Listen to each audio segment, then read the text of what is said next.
Darvas box trading एक ऐसी strategy जिससे इस इंसान ने सिर्फ 18 महीनों में $25,000 से $2 मिलियन बनाए। निकोलस डार्वस एक प्रोफेशनल डांसर थे और मुझे इनकी सबसे खास बात लगी कि इन्होंने सही वक्त में सही काम किया। ये बहुत ही जल्दी समझ गए थे कि किसी की टिप्स और सजेशन मुझे बड़ा ट्रेडर नहीं बना सकती, इसके लिए मुझे एक स्ट्रैटेजी डेवलप करनी पड़ेगी। और काफी रिसर्च के बाद उन्होंने एक ऐसी पावरफुल स्ट्रैटेजी डेवलप की जिसे हम कहते हैं डार्वस बॉक्स स्ट्रैटेजी।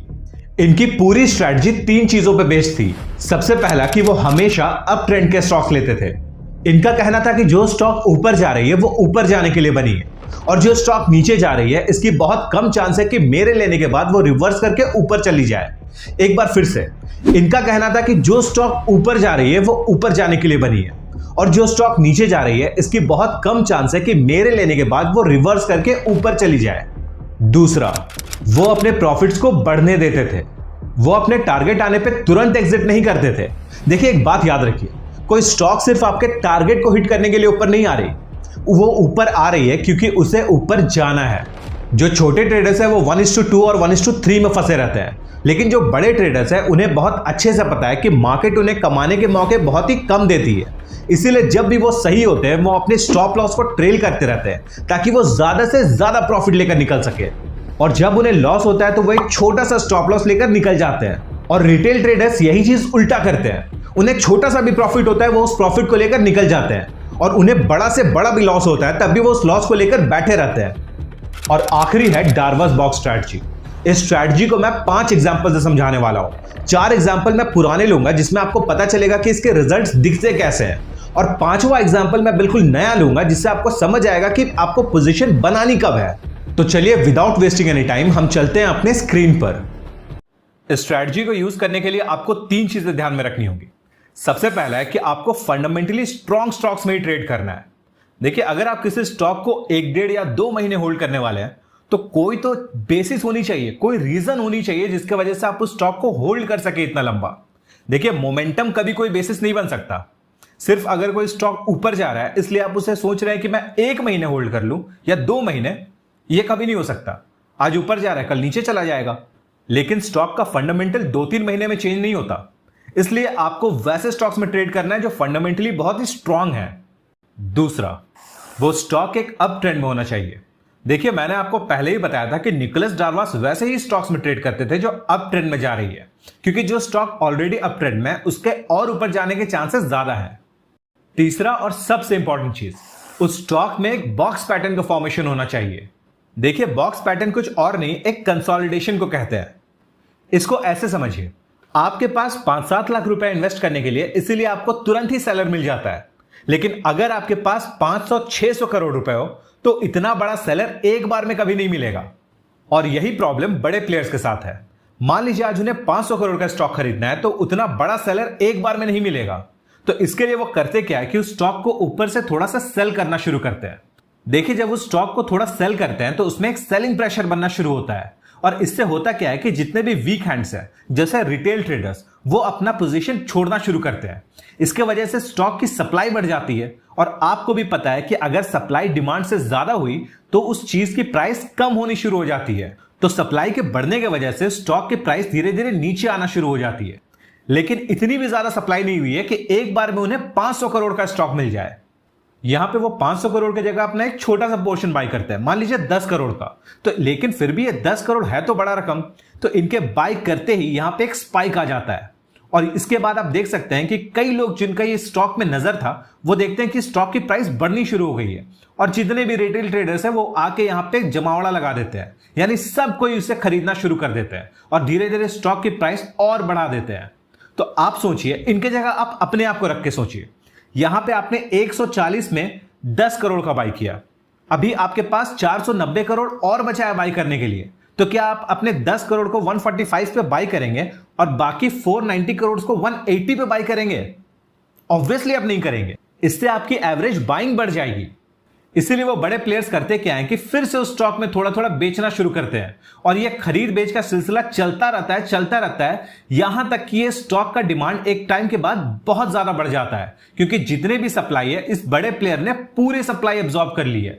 अब किसी के पास बेचने को कुछ भी नहीं बचा। तो उसके बाद इस स्टॉक का डिमांड बढ़ना शुरू होता है, और यहां पे आप देख सकते हैं कि ये स्टॉक किस तरह से रैली करता है। तो उम्मीद आपको समझ आया होगा कि कंसोलिडेशन के बाद ब्रेकआउट आता कैसे है। लेकिन कई बार ऐसा होता है कि ये कंसोलिडेशन एक बॉक्स की तरह लगता है। अगर मैं यहां पे बॉक्स स्ट्रक्चर बनाऊं तो आप देख सकते हैं यहां पे एक बॉक्स स्ट्रक्चर मैंने बनाया। ये देखिए, क्या आपको ये कंसोलिडेशन एक बॉक्स की तरह नजर नहीं आ रहा? अब और क्लियर तरीके से देखिए, एक अप ट्रेंड के बाद इस स्टॉक ने एक कंसोलिडेशन किया और यहां पे कंसोलिडेट करते हुए एक बॉक्स लाइक स्ट्रक्चर बनाया। इसका ब्रेकआउट आया, यहां पे स्टॉक ने रीटेस्ट किया और रीटेस्ट में एंट्री लेने के बाद ये देखिए स्टॉक ने 50% से ज्यादा का मूवमेंट दिया है। अगर मैं इसे थोड़ा नीचे करके और क्लियरली बताऊं, ये देखिए ब्रेकआउट के बाद यहां पे रीटेस्ट हुआ और रीटेस्ट में एंट्री लेने के बाद सिर्फ कुछ ही दिनों के अंदर आप देख सकते हैं 68.18 यानी 68% का अप मूव। आप समझ सकते हैं 68% का अप मूव कितना बड़ा अप मूव होता है। ये देखिए यहां पे स्टॉक ने ब्रेकआउट दिया, फिर यहां पे ये रीटेस्ट करने के लिए नीचे आया और रीटेस्ट के टाइम पे जो रीटेस्ट कैंडल है हमें उसमें एंट्री लेना है। अगर हम यहां पे एंट्री लेते हैं तो ये हमारा एंट्री पॉइंट बन गया। और निकोलस डार्वस जनरली अपना स्टॉप लॉस इस बॉक्स के नीचे रखते थे, लेकिन आपको समझना होगा कि अगर हम इतना बड़ा स्टॉप लॉस रखेंगे तो ये हमारे रिस्क मैनेजमेंट के लिए फेवरेबल बिल्कुल नहीं है। तो इसीलिए हम इसे थोड़ा सा ट्वीक करते हैं।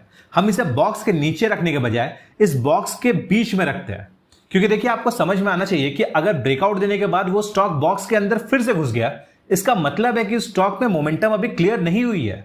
वो स्टॉक का ब्रेकआउट एक फेक ब्रेकआउट था, तो वैसे स्टॉक्स में फर्दर एंट्री करना सही नहीं है। ये स्टॉक है टीसीपीएल पैकेजिंग। यहां पे आप देखिए स्टॉक ने एक अप ट्रेंड का मूव दिया, उसके बाद ये स्टॉक कंसोलिडेट करते हुए एक बॉक्स लाइक स्ट्रक्चर बना रहा है। आप देख सकते हैं ये बॉक्स लाइक स्ट्रक्चर बन रहा है। ये देखिए यहां पे आप देख रहे हैं स्टॉक ने एक बॉक्स लाइक स्ट्रक्चर बनाया। इस बॉक्स लाइक स्ट्रक्चर का ब्रेकआउट देने के बाद यहां पर रीटेस्ट किया है स्टॉक ने।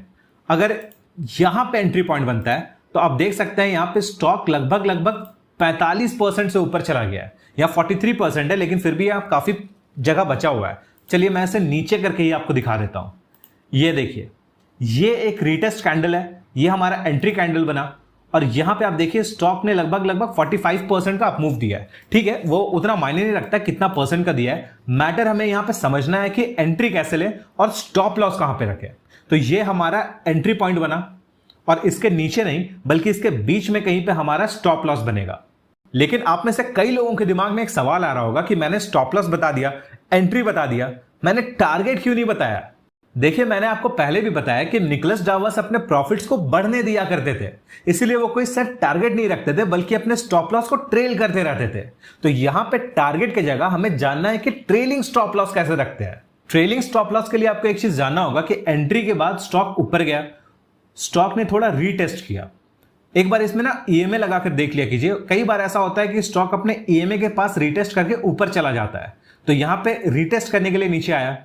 ठीक है, एक मिनट, हाँ, स्टॉक यहां एंट्री के बाद ऊपर गया, थोड़ा सा नीचे आया, उसके बाद फिर ऊपर चला गया। ये देखिए ये हमारा एक स्विंग लो बना। आप समझ रहे हैं? देखिए यहां पे ये स्टॉक ऊपर गया और यहां से लास्ट पॉइंट जहां से ये स्टॉक रिवर्स कर गया वापस ऊपर चला गया, ये हमारा स्विंग लो बनता है और यही स्विंग लो हमारा ट्रेलिंग स्टॉप लॉस बनेगा। देखिए आपको यहां पता चल गया कि स्टॉक ने लास्ट 2,919 रुपए यानी कि 2,920 रुपए के आसपास लास्ट अपना लो बनाया, ये हमारा स्विंग लो बन गया। इसके बाद स्टॉक ऊपर गया। अब हमें देखना है कि अगर ये स्टॉक इस लो को तोड़े, ये हमारा स्टॉप लॉस बन जाएगा। इसके जस्ट नीचे हमारा पहला ट्रेलिंग स्टॉप लॉस बनेगा। ये फाइनल स्टॉप लॉस नहीं है, ये पहला ट्रेलिंग स्टॉप लॉस है। लेकिन स्टॉक यहां से ऊपर चला गया और यहां पे आप देख सकते हैं एक और लो बनाया स्टॉक ने, ये हमारा दूसरा स्विंग लो बना। अब हमारा स्टॉप लॉस है इस दूसरे स्विंग लो के नीचे। इसका कहानी आप भूल जाइए, ये अपना पहला स्विंग लो बना, उसके बाद स्टॉक ऊपर चला गया, ये दूसरा स्विंग लो बना जो सबसे फ्रेश है, इसके ऊपर स्टॉक गया। अब ये हमारा इसके नीचे स्टॉप लॉस बन जाएगा। तो एक बात याद रखिए, जो आपका ट्रेलिंग स्टॉप लॉस है वो हमेशा स्विंग लो के नीचे होगा, जो फ्रेश स्विंग लो है, इससे पहले वाला स्विंग लो नहीं, जो एकदम फ्रेश स्विंग लो बना है। जैसे ये अभी एकदम फ्रेश स्विंग लो बना। अभी तक हमने सीखा कि हमें एंट्री कहां पे लेना है, जैसे रिटेस्ट कैंडल पे, स्टॉप लॉस कहां पे रखना है, बॉक्स के बीच में, और हमें ट्रेलिंग स्टॉप लॉस कैसे लगाना है। मुझसे कई लोग कमेंट में पूछते हैं कि आप इतने हाई ग्रोथ स्टॉक सिलेक्ट कैसे करते हो। तो मैंने आपको कई बार स्टॉकेज के बारे में बताया कि मैं स्टॉकेज का प्लेटफॉर्म यूज करता हूं। इसमें आपको प्री बिल्ट चार्ट पैटर्न्स मिलेंगे जैसे अगर आपको जानना है कि कौन से स्टॉक्स है जिनमें ट्रायंगल पैटर्न बन रहा है या फिर कौन से स्टॉक्स है जिनमें फ्लैग एंड पोल पैटर्न बन रहा है, तो उस तरह के सारे पैटर्न्स आपको इसके प्रो प्लान में मिलेंगे।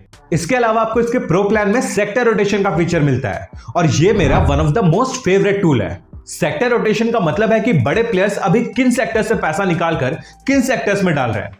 और मैंने अपने पिछले वीडियो में भी बताया था कि जिसने सेक्टर रोटेशन सीख लिया उसे स्विंग ट्रेडिंग में बड़ा पैसा कमाने से कोई नहीं रोक सकता। अगर आपने इसका प्रो प्लान लिया तो आपको इसके सारे प्रीमियम फीचर्स फ्री में मिल जाएंगे, जैसे प्री बिल्ट ट्रेडिंग स्ट्रैटेजीज। मान लीजिए आप चाहते हैं कि मैं अपनी कोई स्ट्रैटेजी ना बनाऊं, बल्कि मुझे एक बनी बनाई रेडीमेड स्ट्रैटेजी मिल जाए, तो यहां पे आप देख सकते हैं आपको intraday, swing trading, positional trading, इन सभी की स्ट्रैटेजीज एक साथ मिल जाएंगी।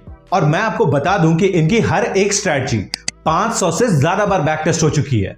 इसके अलावा आपको कई सारे स्कैन्स मिल जाएंगे, जैसे price scans, volume and delivery scans. अब कई लोग होते हैं जिन्हें वैसे ही स्टॉक्स में ट्रेड करना है जिसमें डिलीवरी वॉल्यूम और परसेंटेज पिछले कुछ दिनों से बढ़ रही है। इसका मतलब है कि स्टॉक में बड़े प्लेयर्स डिलीवरी ले रहे हैं और हाई चांस है कि आने वाले वक्त में वो स्टॉक ऊपर जा सकता है। इसके अलावा भी इसमें बहुत सारे स्कैन्स हैं, जैसे technical scans, fundamental scans, candlestick scans. मान लीजिए आपको जानना है कि आज किन स्टॉक्स में हैमर पैटर्न बना है, किन में बियरिश इंगल्फिंग बना है, किन में हैंगिंग मैन बना है। ये सब कुछ आपको स्टॉकेज में मिलेगा।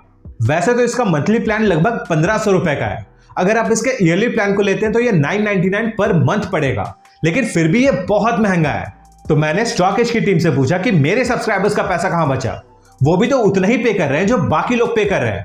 तो उन्होंने द फाइनेंस नोट के सब्सक्राइबर्स के लिए अपना एनुअल प्रो प्लान 40% डिस्काउंट में ऑफर किया है, लेकिन ये डिस्काउंट सिर्फ और सिर्फ पहले 150 लोगों के लिए है।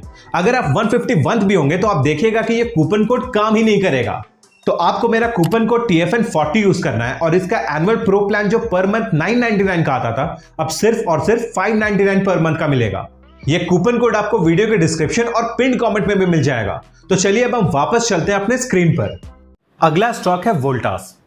स्टॉक एक अप ट्रेंड में था और बहुत ही लंबे कंसोलिडेशन के साथ इस स्टॉक ने एक बॉक्स जैसा स्ट्रक्चर बनाया है। यहां पे आप देखिए, ये देखिए, यहां पे स्टॉक ने एक बॉक्स जैसा स्ट्रक्चर बनाया है। आप देख सकते हैं यहां पे स्टॉक ने एक ब्रेकआउट दिया, उसके रीटेस्ट के बाद यहां पे एक एंट्री पॉइंट बनता है और यहां से ये स्टॉक अभी फिलहाल 20%, 25 दिनों में 20% बढ़ गया है। अगर इसे बार में देखें, यानी कि वर्किंग डेज में देखें, तो 19 ट्रेडिंग डेज में ये स्टॉक 20% ऊपर गया है, जो कि एक अच्छा अपमूव है। ये देखिए, इतने बड़े अपमूव के बाद इस स्टॉक में एक छोटा सा डाउन मूव आया, ये स्टॉक हैमर बनाकर वापस ऊपर चला गया। यहां पे एक फिर से छोटा सा स्विंग लो बना। ये एग्जैक्टली स्विंग लो तो नहीं है, लेकिन अगर फिर भी आप इसे स्विंग लो माने तो ये स्टॉक अभी अपने स्विंग लो को नीचे से काट चुका है। अब देखिए, स्टॉक स्विंग लो के नीचे आ चुका है। इसका मतलब है कि स्टॉक में स्टॉप लॉस हिट हो चुका है। देखिए, ऐसे स्टॉक्स भी दिखाने का मेरा मकसद ये है कि डार्वस बॉक्स के आपको हर एक इवेंट समझ में आए। कहां पे एंट्री हो रही है, स्टॉप लॉस कहां पे, टारगेट कितना दूर गया, और अगर स्टॉप लॉस यानी ट्रेलिंग स्टॉप लॉस हिट हुआ तो वो दिखता कैसा है। क्योंकि अगर आपको पता ही नहीं चलेगा कि ट्रेलिंग स्टॉप लॉस दिखता कैसा है तो आप लगाएंगे कैसे। अभी आपको पता चला कि स्टॉप लॉस, जो ट्रेलिंग स्टॉप लॉस है, उसे स्विंग लो में रखना है, और स्विंग लो को देखिए, ये स्टॉक आज काट चुका था, लेकिन फिर भी हमने थोड़ा सा वेट किया और ये स्टॉक देखिए अगले दिन बिल्कुल कंफर्म कर चुका कि अब स्टॉक एक डाउन ट्रेंड शुरू कर रहा है। अगला स्टॉक है ब्लू स्टार। इस ब्लू स्टार में सबसे पहले एक अप ट्रेंड आया। ये स्टॉक धीरे धीरे यहां पे कंसोलिडेट कर रहा था और इसके बाद कंसोलिडेशन के दौरान ये बॉक्स लाइक स्ट्रक्चर बनाता है।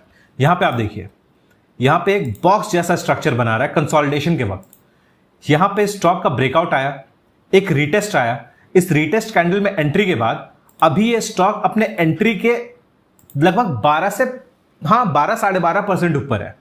अगर हम इसे और क्लियर तरीके से देखें तो ये देखिए, ये हमारी एंट्री थी। एंट्री के बाद अभी ये स्टॉक सिर्फ 6 दिनों के अंदर 13 से 14% का मूव दे चुका है। इसके बाद स्टॉक थोड़ा नीचे आया। अगर ये यहां से वापस से ऊपर जाता है तो ये एक स्विंग लो बनेगा। आज का आखिरी एग्जांपल है हैवेल्स। यहां देखिए, हैवेल्स ने एक अप ट्रेंड दिया, उसके बाद ये काफी दिनों तक कंसोलिडेट कर रहा था और कंसोलिडेशन के वक्त ये देखिए एक बॉक्स लाइक स्ट्रक्चर बनाता है। ये देखिए, यहां पे स्टॉक एक बॉक्स लाइक स्ट्रक्चर बनाया, ये एक ब्रेकआउट दिया और ब्रेकआउट के बाद यहीं पे लगभग रीटेस्ट हुआ और इसके बाद ये स्टॉक अपने बाय रेंज के ही आसपास है। आप समझ रहे हैं, अगर ये बाय रेंज को नीचे तोड़ देता है और आधे बॉक्स तक यानी कि अगर हमारा एक एंट्री पॉइंट यहां पे है तो यहां अगर स्टॉक आ जाता है तो ये देखिए इसके नीचे लगभग 7.84% का हमारा स्टॉप लॉस रहेगा, और फिर ये कितना ऊपर जाएगा ये तो मैं बता नहीं सकता। अगर आपको ये वीडियो अच्छी लगी तो इस वीडियो को लाइक कीजिए। अगर आपको ऐसे ही वेल एक्सप्लेन ट्रेडिंग और इन्वेस्टिंग स्ट्रैटेजीज के बारे में जानना है तो इस चैनल को सब्सक्राइब कर लीजिए। तो मिलते हैं अगली बार एक नई वीडियो के साथ, तब तक के लिए कीप लर्निंग।